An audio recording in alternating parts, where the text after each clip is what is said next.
Hi everyone, एक बार फिर से आप सभी लोगों का स्वागत है हमारे इस SSC CGL 2024 prelims paper solution की सीरीज की एक और वीडियो में।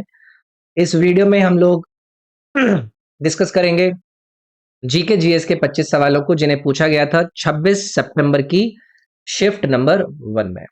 तो चलिए डिस्कशन को हम स्टार्ट करेंगे, लेकिन एक इंपॉर्टेंट काम आप लोगों को करना है, इस वीडियो को लाइक जरूर करना है अगर आपको ये फायदा देती है। बाकी ये मेरा एप्लीकेशन है, इस एप्लीकेशन को डाउनलोड करके एक बार आप खुद से एक्सप्लोर जरूर कीजिएगा। इसमें आपकी तैयारी के लिए बेहद सारी चीजें दे रखी हैं, एक बार खुद से आप ट्राई कीजिएगा। ये सारे कोर्सेज हैं। चलिए भाई, पहला सवाल आपकी स्क्रीन पर। निम्नलिखित में से किस खेल में वॉक लाइन का उपयोग किया जाता है? अब ये खेल और खेल के अंदर यूज होने वाली टर्म्स का संबंध आप लोगों से पूछा जाता है। अगर आप में से कोई भी प्रो कबड्डी लीग के शौकीन होंगे तो आप लोगों को पता है, जो ये दो पाले होते हैं, इन दो पालों में से मान लो कि इधर वाली टीम का प्लेयर इधर जा रहा है तो यहाँ पर एक लाइन होती है। ये वाला जो आदमी रेड करने गया है, इसकी रेड तभी वैलिड मानी जाएगी जब इस वॉक लाइन को क्या करेगा, ये टच करेगा। तो इसको वॉक लाइन कहा जाता है। तो ये किससे संबंधित हो गया? ये कबड्डी से हो गया। ठीक है, आगे बढ़ेंगे। कोशिका विभाजन के संदर्भ में लैप्टोटीन चरण में कौन सा गुणसूत्रीय व्यवहार होता है? बायोलॉजी का सवाल है। जो लैप्टोटीन स्टेज होती है उसको लेकर इन्होंने पूछा है सेल डिवीजन के कॉन्टेक्स्ट में कि कौन सा chromosomal behaviour takes place at the leptotene stage.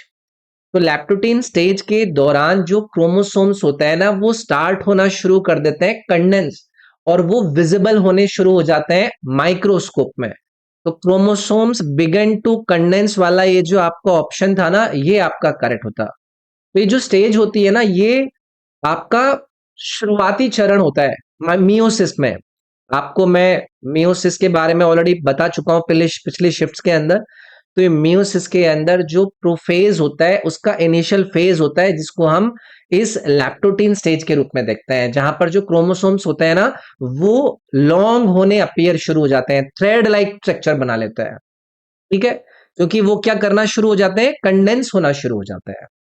चलिए भाई, निरुपमा संजीव भारत की प्रसिद्ध किस खेल से संबंधित खिलाड़ी हैं? देखो, अलग अलग पर्सनालिटी के संबंधित स्पोर्ट्स एरियाज हमसे पूछे जाते हैं। आप लोगों से एक सवाल पूछा जाता है स्टैटिक फॉर्म में, तो बताइए कि फर्स्ट फीमेल कौन है जिन्होंने ग्रैंड स्लैम टूर्नामेंट का एक राउंड जीता था? तो फर्स्ट फीमेल जिन्होंने ग्रैंड स्लैम टूर्नामेंट का राउंड जीता था, उसमें इन्हीं का नाम आता है, निरुपमा संजीव का। तो ये टेनिस से संबंधित है, याद रखिएगा इनको। और ये जो माइलस्टोन इन्होंने अचीव किया था ना, ये 1998 में ऑस्ट्रेलियन ओपन टूर्नामेंट के अंदर इनके द्वारा जीता गया था। और भी कई सारे टेनिस टूर्नामेंट के अंदर इन्होंने पार्टिसिपेट किया था। अगला है, लोक रंजन महोत्सव भारत के किस राज्य की लोक और जनजातीय संस्कृति का उत्सव है? लोक रंजन फेस्टिवल की हम बात कर रहे हैं कि ये सेलिब्रेट होता है the folk and tribal culture के अंदर कौन से भारतीय राज्य में? कई सारे राज्यों से संबंधित ऐसे फेस्टिवल्स जिनको लोक नृत्य या फिर लोक फेस्टिवल के रूप में जाना जाता है, सवाल बनते हैं। तो ये मध्य प्रदेश से संबंधित है। ठीक है, तो याद रखेंगे, ऐसे सवाल आपसे पूछा जाए, लोक रंजन का संबंध आप मध्य प्रदेश से रखेंगे। यदि निम्नलिखित समीकरण को संतुलित किया जाए तो उत्पाद पक्ष में कितने कार्बन डाइऑक्साइड और जल अणु होंगे? तो ये आपसे इस केमिकल रिएक्शन को बैलेंस करवा रहे हैं। यहां पर C2 है, यहां पर C1 है, तो आपको इन दोनों को करना पड़ेगा। तो अगर मैं यहां पर 2 कर दूं तो ये कार्बन के 2, यहां पर भी कार्बन के 2 बैलेंस हो गए। अब इधर ऑक्सीजन के कितने हो गए? 2 2 4। इधर कितने हैं? 2 हैं। और इधर देखो आपका कितना है? 1 है। अगर इधर 2 हैं तो इधर भी मुझे क्या करना पड़ेगा? इस ऑक्सीजन के अंदर कुछ करके करना पड़ेगा। तो मैं क्या करता हूं, इस ऑक्सीजन में 3 कर देता हूं। 3 क्यों? क्योंकि यहां के ऑक्सीजन को भी बैलेंस करना पड़ेगा। तो अब कितने हो गए? 3 दूनी 6 और 1 7। इधर 7 हो गए ऑक्सीजन के, इधर कितने? 2 दूनी 4 और 1 5। तो मैं इधर क्या कर देता हूं, इधर भी 2 कर देता हूं। अब इधर 1 से तो काम चलेगा नहीं, मुझे 3 करना पड़ेगा। 3 और 4 7। आप देखो 7 7 हो गए। अब सारी चीजें बैलेंस हो गई हैं इसके अंदर। इधर 3 ऑक्सीजन के कर दिए, इधर 2 कार्बन डाइऑक्साइड के कर दिए और इधर 3 H2O के कर दिए। अब ये बैलेंस हो चुकी है, तो इन्होंने पूछा है कि बताइए कि हाउ मेनी कार्बन डाइऑक्साइड के कितने हो गए 2 और वाटर मॉलिक्यूल कितने हो गए 3, तो 2 3। ये जो आपका ऑप्शन नंबर सी दिया गया था ये करेक्ट हो जाता। तो केमिकल इक्वेशन को बैलेंस करने के लिए आपको दोनों साइड में जो आपके एटम्स होते हैं उनके नंबर्स को बैलेंस करना होता है। ठीक है, करा होगा आपने अपनी 10वीं क्लास के अंदर। 1987 में नाइटिंगेल ऑफ इंडिया पुरस्कार किस पार्श्व गायिका को सम्मानित किया गया था? नाइटिंगेल ऑफ इंडिया पुरस्कार 1987 में किसको दिया गया था? तो देखो इसमें आपको आशा भोसले जी को याद रखना है। ठीक है, एक रेनाउंड प्लेबैक सिंगर है हमारे देश की, जिनको इनकी वर्सेटाइल वॉइस और एक्सटेंसिव कैरियर को लेकर इंडियन म्यूजिक इंडस्ट्री के अंदर जाना जाता है। ये नाइटिंगेल ऑफ इंडिया या फिर नाइटिंगेल ऑफ एशिया का ये जो अवार्ड है 1987 का, वो इन्हें दिया गया था। ठीक है, चलिए आगे बढ़ते हैं। कृषि को बढ़ावा देने के लिए मोहम्मद तुगलक ने निम्नलिखित में से कौन से नए विभाग की स्थापना करी थी? बहुत ही कॉमन सा सवाल है। जब हम दिल्ली सल्तनत को पढ़ते हैं तो मोहम्मद तुगलक के द्वारा एक नए मंत्रालय और एक मिनिस्ट्री को शुरू किया गया था, जिसको कहा गया था दीवाने आमिर कोही, जो कि किससे संबंधित था? आपका एग्रीकल्चर से संबंधित था। ठीक है, तो एग्रीकल्चर एक्टिविटीज के डेवलपमेंट, उनके मैनेजमेंट को लेकर इस मिनिस्ट्री को इन्होंने शुरू किया था। ओके, किसने किया था? सुल्तान मोहम्मद बिन तुगलक ने किया था, वो भी याद रखिएगा। भाई यहां पर आपसे कुछ सामाजिक सुधार संगठन दिए गए हैं और उनके संस्थापक दिए गए हैं। इनका आप लोगों को क्या करना है? मैचिंग करना है। बहुत ही आसान सवाल है। आप में से अगर कोई भी मेरे इस यूट्यूब पर चलने वाली ल्यूसेंट जी के कवरेज की सीरीज को फॉलो कर रहा है तो आप लोगों के लिए सवाल बहुत ही आसान है। पहला इन्होंने पूछा है ब्रह्म समाज। ब्रह्म समाज के संस्थापक के रूप में हम किसका जिक्र करते हैं? राजा राम मोहन रॉय जी का करते हैं। और ये कब करा था इन्होंने? 1828 में किया था। रामकृष्ण मिशन भी एक आसान सवाल है। स्वामी विवेकानंद जी के द्वारा ये 1897 में स्थापित करा गया था। प्रार्थना समाज भी आपका इजी है। ये आत्माराम पंडुरंग जी के द्वारा स्थापित करा गया था। कब?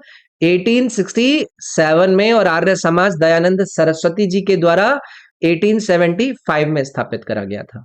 तो कर लेना इनको मैच। बहुत ही आसान सवाल मैं इसको कहूंगा, अगर कोई मेरी ल्यूसेंट जी के सीरीज के कवरेज को फॉलो कर रहा है। पश्चिम बंगाल में एक वर्ष में कितनी बार धान की फसल उगाई जाती है? यानी कि राइस क्रॉप्स को एक साल में कितनी बार उगाया जाता है वेस्ट बंगाल के अंदर? राइस मेजर फसल है वेस्ट बंगाल की, और इसको साल में 3 बार कल्टीवेट करा जाता है वेस्ट बंगाल के अंदर। ठीक है, तो याद रखिएगा। अब ये जो 3 राइस की क्रॉप्स को ये साल में यूज कर रहे हैं ना, उनके भी अलग अलग नाम है। उनको अस के नाम से जाना जाता है, एक को अमन कहा जाता है और एक को बोरो कहा जाता है। ये भी याद रख लीजिएगा। ठीक है, तो जो ये ओस वाली राइस है इसको ये उगाते हैं जो प्री मॉनसून सीजन होता है, यानी कि मार्च अप्रैल में इसको ओस को ये उगाते हैं और हार्वेस्ट करते हैं इसको जून जुलाई में, ओस वाली फसल को। ये जो अमन वाली राइस की फसल है इसको ये उगाते हैं जून जुलाई में और इसको हार्वेस्ट करते हैं विंटर सीजन में, नवंबर दिसंबर के टाइम पे। और ये जो बोरो वाली फसल है इसको ये दिसंबर जनवरी में उगाते हैं और इसको हार्वेस्ट करते हैं ये समर वाले सीजन में, जब अप्रैल मई वाला सीजन चल रहा होता है। तो ये तीनों चीज याद रखिएगा। ठीक है, चलिए आगे बढ़ेंगे। भारतीय संविधान के भाग 4 में अनुच्छेद 36 से 51 तक निम्नलिखित में से किसका उल्लेख करते हैं? राज्य के नीति निर्देशक सिद्धांत का उल्लेख करते हैं ना। तो ये क्या है? जो भारतीय सरकारें लॉज वगैरह फ्रेम करती हैं उनको लेकर ही सिद्धांत हैं, गाइडलाइंस हैं कि भाई इसका उद्देश्य ये है कि सोशल और इकोनॉमिक कंडीशंस को क्रिएट करने के लिए, सिटीजन्स के भले के लिए आपको इन इन प्रोविजंस को अपने दिमाग में रखकर पॉलिसीज को बनाना है। ठीक है, आगे बढ़ेंगे। भारत में निम्नलिखित में से किस क्षेत्र में मौसमी बेरोजगारी होती है? सीजनल अनएम्प्लॉयमेंट की बात कर रहे हैं, कौन से सेक्टर के अंदर होती हैं? पहली चीज आपको यह पता होना चाहिए कि सीजनल अनएम्प्लॉयमेंट है क्या। सीजनल अनएम्प्लॉयमेंट तब होती है जब जो लोग होते हैं ना वो बेरोजगार होते हैं किसी भी साल के एक सर्टेन टाइम पर, किसी सर्टेन टाइम पर, क्योंकि उस समय पे उस सीजन का नेचर नहीं है वहां पर। और इसका जो कॉमन सेक्टर आप देखेंगे वो एग्रीकल्चर है, जो कि इन्होंने विकल्प नंबर ए में आपको दिया है।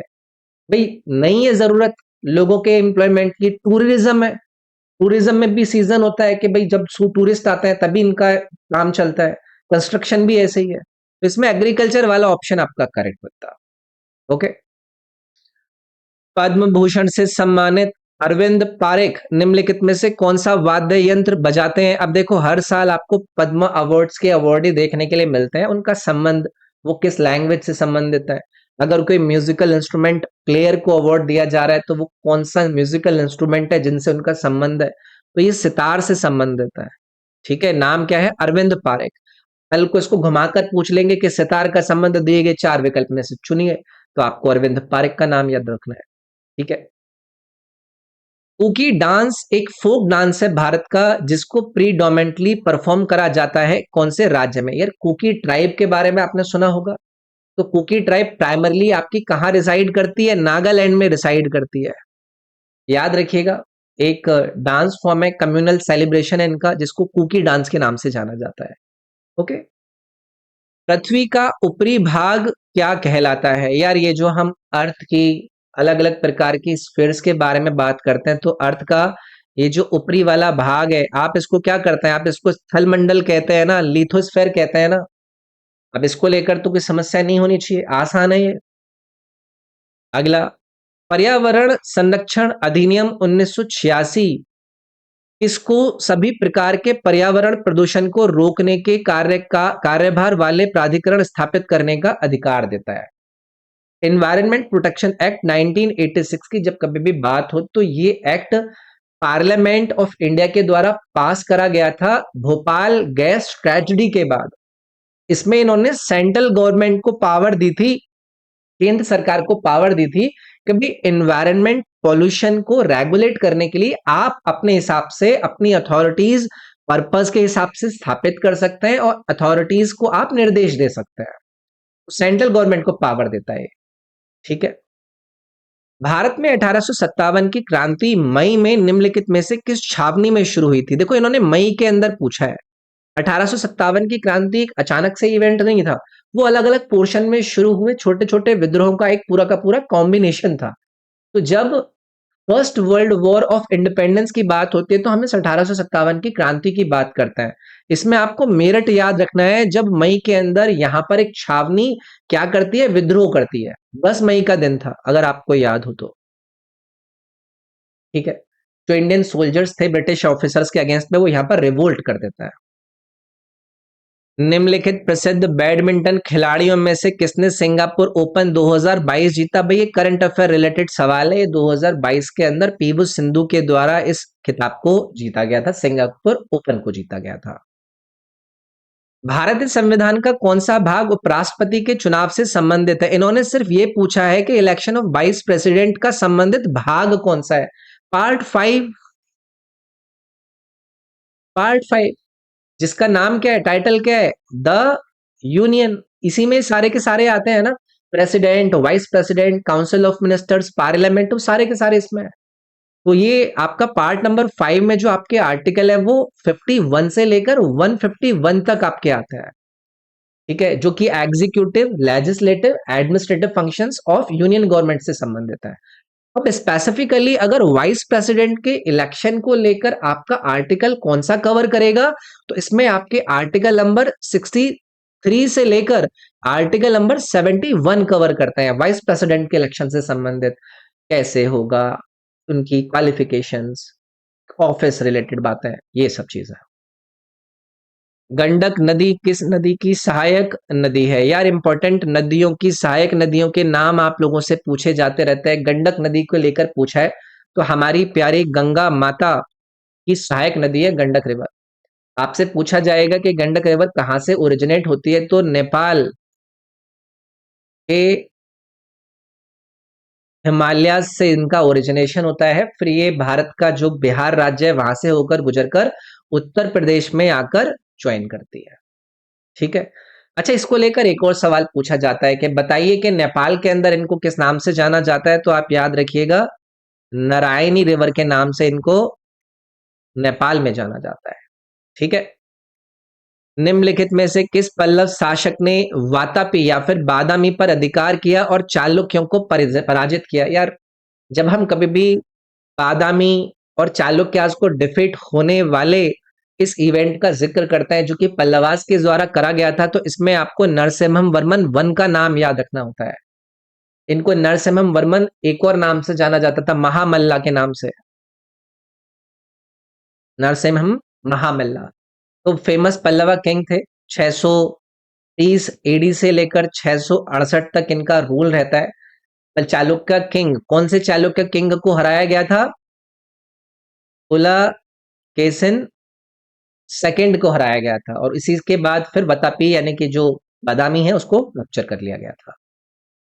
इसलिए इनको वतापी कोंडा का टाइटल भी दिया गया था।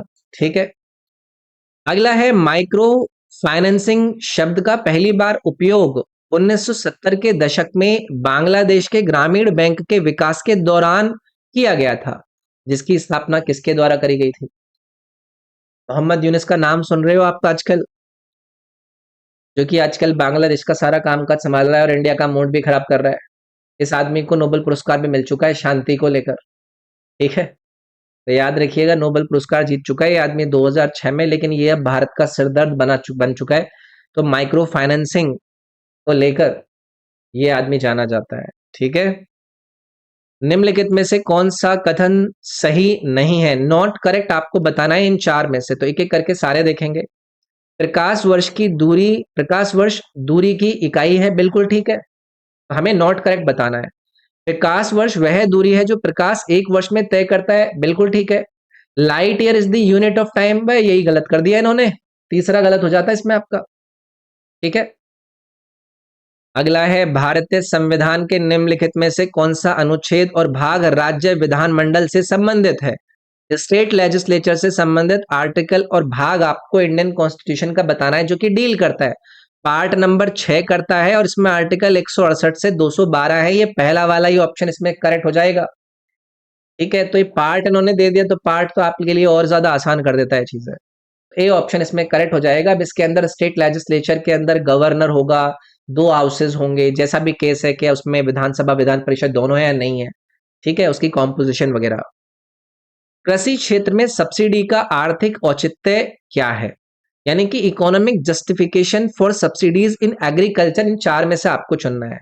इसका उपयोग कृषि में पूंजीगत वस्तुओं के उत्पादों को लाभ प्रदान करने के लिए किया जाता है? नहीं, सब्सिडीज का इस्तेमाल इसलिए थोड़ा ना करा जा सकता है कि भाई उसमें बेनिफिट मिलेगा आपको कैपिटल ग्रुप के प्रोडक्ट प्रोड्यूसर्स को।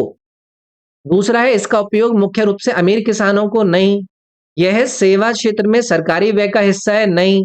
यह उन्नत प्रौद्योगिकी के लाभ प्रदान करने के लिए उत्पादन लागत कम करने के लिए प्रोत्साहन है, यानी कि एक इंसेंटिव है जो कि प्रोवाइड करता है बेनिफिट ऑफ एडवांस टेक्नोलॉजी और डिक्रीज करता है प्रोडक्शन की कॉस्ट को।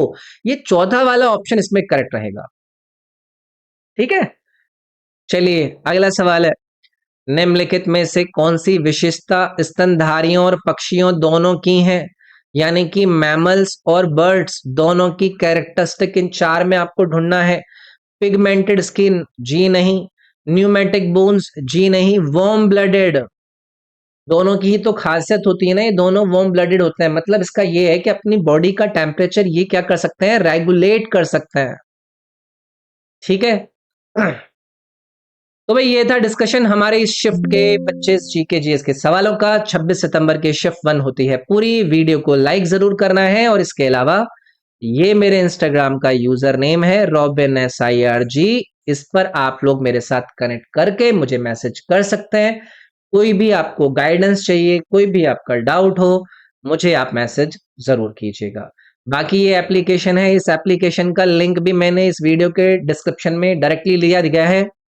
मेरे टेलीग्राम का लिंक भी इस वीडियो के डिस्क्रिप्शन में, उसको भी फॉलो कीजिएगा। जो प्ले लिस्ट है उसका लिंक भी इस वीडियो के डिस्क्रिप्शन में, एक बार डिस्क्रिप्शन जरूर चेक कर लीजिएगा, सारी चीजें वहां पर दी गई हैं। मिलते हैं अगली वीडियो में, अपना ख्याल रखिए। Thank you.